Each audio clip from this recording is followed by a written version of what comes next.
It was a December night in Phoenix, and I was curled up in the back seat of my 2007 Honda Civic parked behind a Walmart. The temperature had dropped to 35 degrees and my thin blanket did little to keep me warm. My phone alarm was set for 5 in the morning so I could make it to my first job. While my cousins slept in heated bedrooms inside my uncle's mansion, I was fighting to survive. What happened when my rich uncle discovered the truth changed everything. Before I begin this story, let me know in the comments where you are watching from today. If you have ever felt abandoned by family while others received everything, please hit that like button and subscribe to this channel. Stay with me until the end because what my uncle did when he found out will surprise you. I grew up in a small house on the outskirts of Phoenix, Arizona. My father was a plumber who worked long hours fixing pipes and unclogging drains for families across the city. My mother worked as a cashier at a local grocery store, standing on her feet for 8 hours a day, 6 days a week. We were not wealthy, but we had enough. We had love. We had each other. When I was 16 years old, my father was working on a construction site when a pipe burst unexpectedly. The force of the water knocked him off a ladder, and he fell 20 feet onto concrete. He died before the ambulance arrived. I remember my mother collapsing when the police came to our door. I remember holding her as she sobbed uncontrollably. I remember thinking that our lives would never be the same. My mother tried her best to keep us afloat. She picked up extra shifts, sometimes working double shifts back to back. She would come home exhausted, her feet swollen, her eyes red from tiredness, but she always made sure I had food on the table and clothes on my back. She always asked about my homework and my dreams for the future. 3 years after my father passed, my mother started having chest pains. She ignored them at first, saying it was just stress. By the time she finally went to the doctor, her heart was already failing. Years of overwork and grief had taken their toll. She passed away quietly in her sleep one night, just 2 months after my 19th birthday. I found her the next morning looking peaceful, as if she had finally found rest. At 19 years old, I was completely alone. No siblings. No grandparents. Just me and a mountain of medical bills my mother had left behind. My father had an older brother named Harold. Uncle Harold was everything my father was not. While my dad worked with his hands and came home covered in grease and sweat, Uncle Harold wore expensive suits and drove luxury cars. He had built a real estate empire in Scottsdale, buying and selling properties worth millions of dollars. He lived in a 6,000-square-foot mansion with a pool, a home theater, and a 4-car garage. Uncle Harold had 2 children. Derek was 25, and Monica was 23. They had never worked a day in their lives. Derek drove a brand-new BMW that Uncle Harold bought him for his 21st birthday. Monica had a closet full of designer clothes and took vacations to Europe every summer. They attended expensive private universities, their tuition paid in full by their father. After my mother's funeral, I went to Uncle Harold's house to ask for help. I did not want a handout. I just needed some temporary assistance until I could get back on my feet. Maybe help with rent for a few months while I figured out how to pay for college. Uncle Harold was not home when I arrived. Instead, I was greeted by his wife, Aunt Patricia. She came from old money and she had never approved of my father's side of the family. She looked at me like I was something dirty that had wandered into her pristine home. I explained my situation. I told her about my mother's death, about the bills, about my dream of going to college. I asked if Uncle Harold might be able to help me temporarily. Patricia crossed her arms and looked at me with cold eyes. She said that I was old enough to take care of myself. She said that my father had always been too proud to accept help, and I should be the same way. She told me that struggle builds character and that I needed to learn independence. Meanwhile, Derek walked through the living room, carrying a tennis racket, heading to his private lesson. Monica sat on the couch, scrolling through her phone, not even acknowledging my presence. They had everything handed to them, yet I was told I needed to learn independence. I left that house feeling smaller than I had ever felt in my life. I had lost both parents, and now I realized I had no real family left at all. Despite everything, I refused to give up on my education. My mother had always dreamed of seeing me graduate from college. On her deathbed, she made me promise that I would get my degree no matter what obstacles stood in my way. I intended to keep that promise. I enrolled at Arizona State University as a business major with a concentration in accounting. I had always been good with numbers, and I figured a practical degree would help me build a stable future. The problem was paying for it. I could not afford an apartment. Rent in the Phoenix area was too expensive, and the money I had saved from my part-time job in high school was quickly eaten up by my mother's remaining medical bills.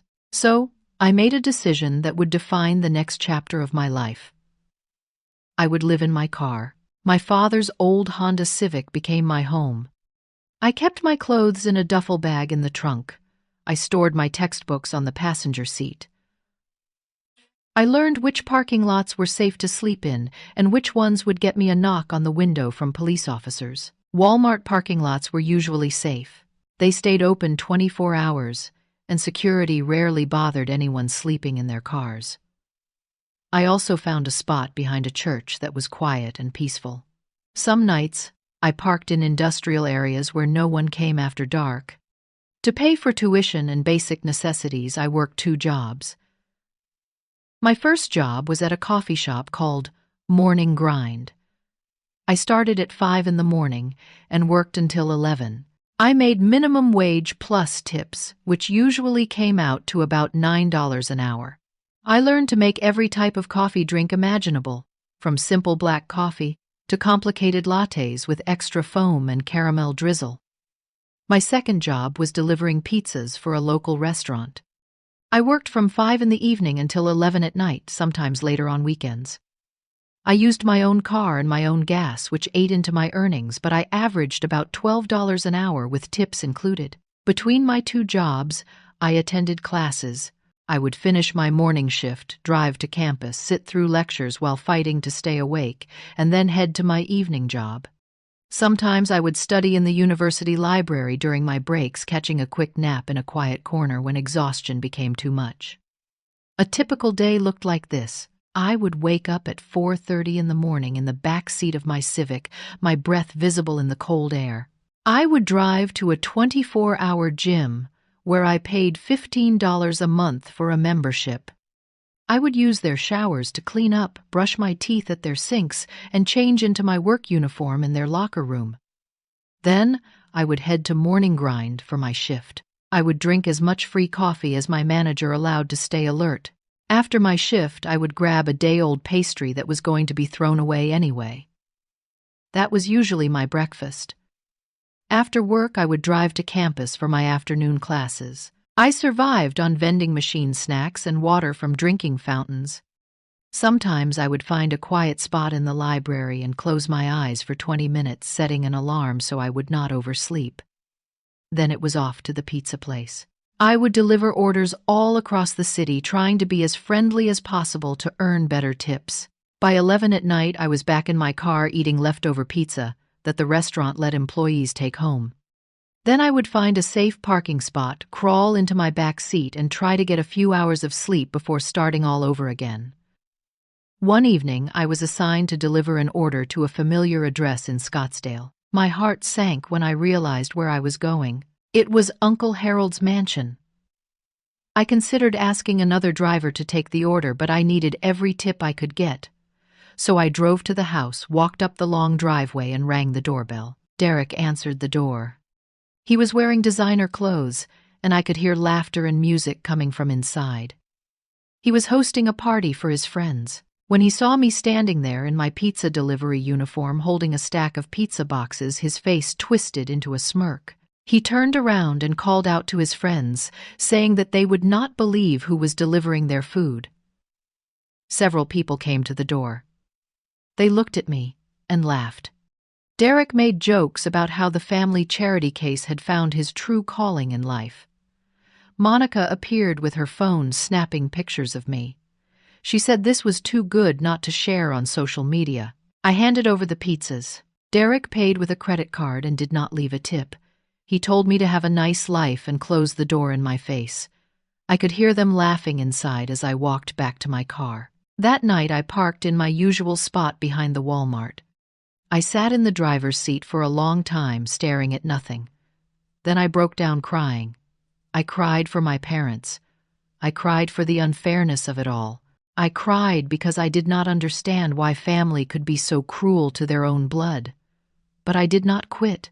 I wiped my tears, climbed into the back seat, and set my alarm for 5 in the morning. As months passed, my body began to break down. I lost 15 pounds because I could not afford enough food. I had constant headaches from lack of sleep. My concentration in class suffered, and I had to work twice as hard to keep up with my studies. One night in late January, the temperature dropped to 32 degrees. I had parked behind the church, wrapped in every piece of clothing I owned, with my thin blanket pulled over me. I woke up in the middle of the night, shivering uncontrollably. My fingers were numb. My teeth were chattering so hard I thought they might crack. I started the car and turned on the heater, watching my gas gauge nervously. I could not afford to waste fuel, but I also could not afford to freeze to death. I sat there until my body warmed up, then turned off the engine and tried to sleep again. That night I came close to giving up. I thought about dropping out of school, finding a full-time job, and abandoning my mother's dream. What was the point of killing myself for a degree when I might not survive long enough to use it? But then I remembered my mother's face. I remembered her working double shifts to provide for me. I remembered her asking about my future, her eyes full of hope. I could not let her down. I would not let her down. It was a Tuesday night in February when everything changed. I had just finished my pizza delivery shift and was settling into my usual spot behind the Walmart. It was around midnight and I was exhausted. I had taken an exam that morning and worked both jobs despite running on only 4 hours of sleep. I fell asleep almost instantly. Around 2 in the morning, I was awakened by a sharp knock on my window. My heart jumped into my throat. I thought it was the police or maybe someone trying to rob me. I sat up quickly, disoriented and afraid. But when I looked out the window, I saw a face I did not expect. It was Uncle Harold. He was standing outside my car wearing a business suit, looking at me with an expression I could not read. Later, I learned that he had been returning from a late business meeting and had stopped at the gas station next to the Walmart. He had recognized my father's old Civic and had come over to investigate. I rolled down the window, my face burning with shame. I did not know what to say. I did not want him to see me like this, living in a car like a homeless person, surrounded by my belongings, stuffed into garbage bags and cardboard boxes. Uncle Harold asked me what I was doing. His voice was quiet, almost gentle. I tried to make excuses. I told him I was just taking a nap between shifts. I told him everything was fine.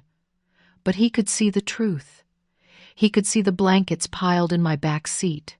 He could see the toiletries bag on my dashboard. He could see the textbooks and notebooks scattered everywhere. He could see that this car was not just transportation. It was my home. He asked me how long I had been living like this. I did not answer at first. Then I told him the truth. 6 months. He asked why I had not come to him for help. I told him that I had. I told him about the day I went to his house after my mother's funeral. I told him about my conversation with Aunt Patricia. I told him that she had turned me away and told me to learn independence. Uncle Harold's face changed. I saw something flash in his eyes that looked like anger. He asked me to tell him everything. So I did. I told him about working 2 jobs while attending school full-time. I told him about sleeping in parking lots and showering at the gym. I told him about nearly freezing to death in January. And then I told him about the night I delivered pizzas to his house. I told him about Derek's mockery and Monica's photographs.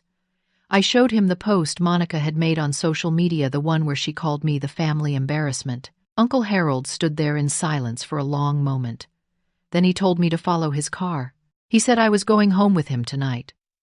When we arrived at the mansion, Aunt Patricia was waiting in the living room. She had been woken by Uncle Harold's phone call. She looked annoyed and confused about why I was there. Uncle Harold did not waste time with pleasantries. He asked Patricia directly if it was true that she had turned me away when I came asking for help. Patricia's face went pale, but she tried to defend herself. She said that I needed to learn responsibility. She said that she was doing me a favor by teaching me self-reliance. Uncle Harold asked if refusing food and shelter to a grieving teenager was her idea of teaching responsibility. His voice was calm, but there was steel underneath it. He asked if she knew that I had been sleeping in a car for 6 months while her own children drove luxury vehicles and took European vacations. Patricia stammered that she did not know things were that bad. Uncle Harold told her that was because she had never bothered to check. Derek and Monica came downstairs, awakened by the raised voices. When they saw me standing in the foyer, their faces showed surprise and annoyance. Derek asked why I was there in the middle of the night. Uncle Harold asked Monica for her phone. She hesitated, but something in her father's expression made her hand it over. He scrolled through her social media until he found the post about me. He read it out loud, including the comments where Monica and Derek had joked about their pathetic cousin. Then he asked Derek about the pizza delivery incident.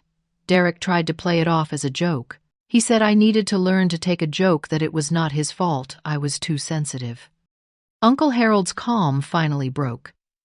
He told Derek that there was nothing funny about humiliating family. He told Monica that he was disgusted by her cruelty, and then he announced that he was cutting off their allowances and credit cards immediately. He said they would learn what work meant by getting jobs of their own. He said they would not receive another cent from him until they proved they understood the value of money and the meaning of family. Derek and Monica protested. They said it was unfair. They said I was just trying to make them look bad. But Uncle Harold was not listening anymore. Through all of this, I had remained silent. But now I spoke up. I told Uncle Harold that I did not come here for charity. I did not want to take anything away from Derek and Monica.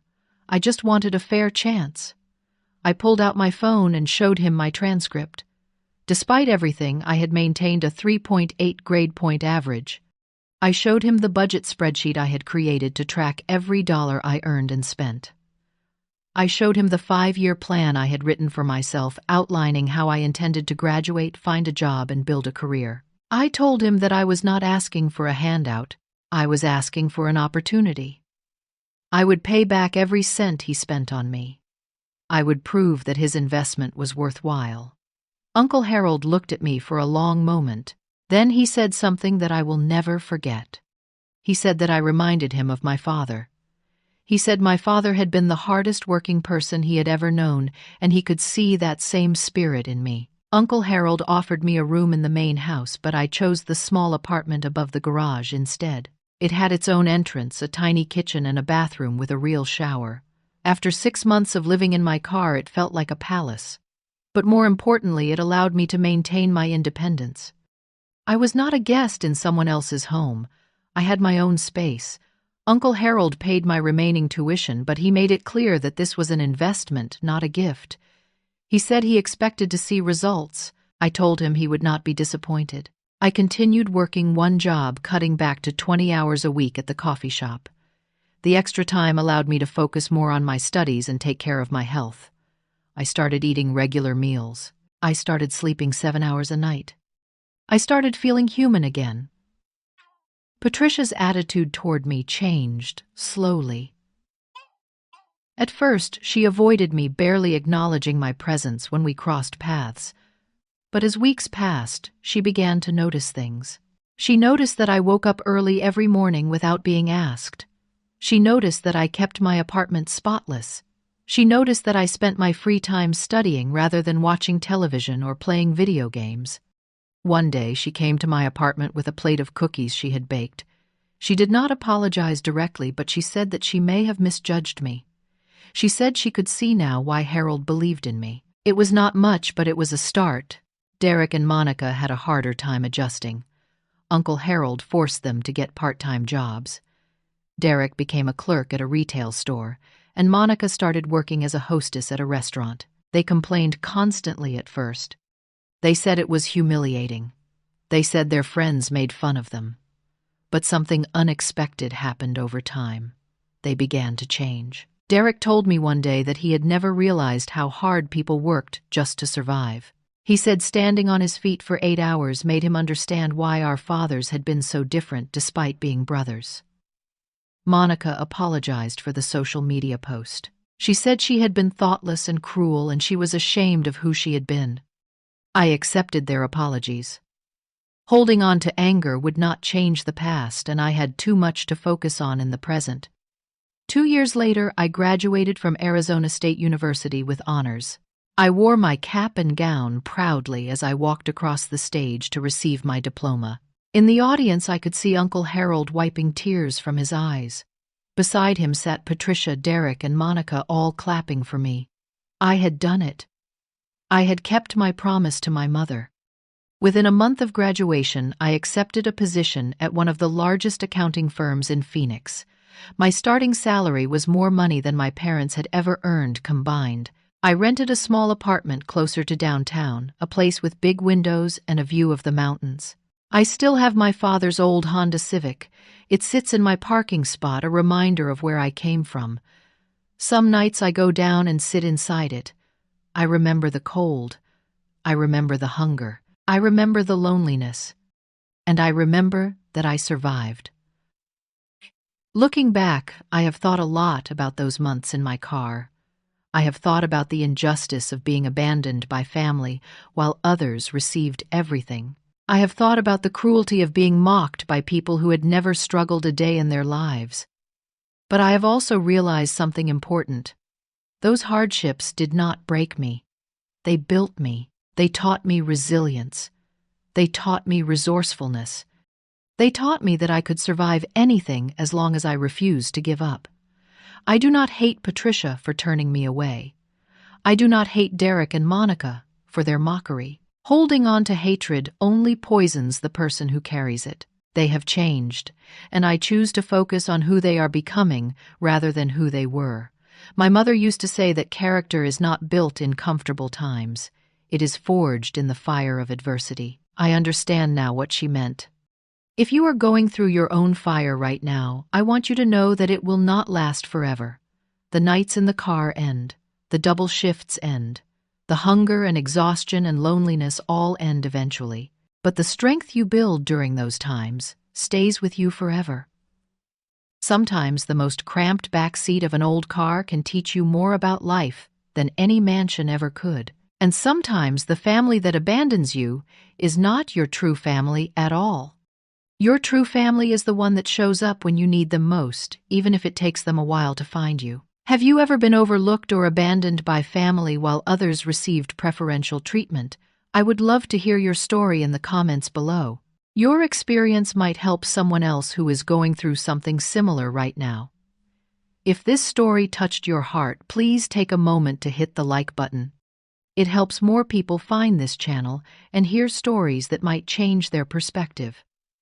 If you have not already, please subscribe and turn on notifications so you do not miss future stories. Share this video with someone who needs to hear that their struggles are not permanent. You never know whose life you might impact. Thank you for watching and for being part of this community. I wish you strength during your difficult seasons and the wisdom to recognize that your hardest days are building your strongest self. Until next time, take care of yourself and take care of each other.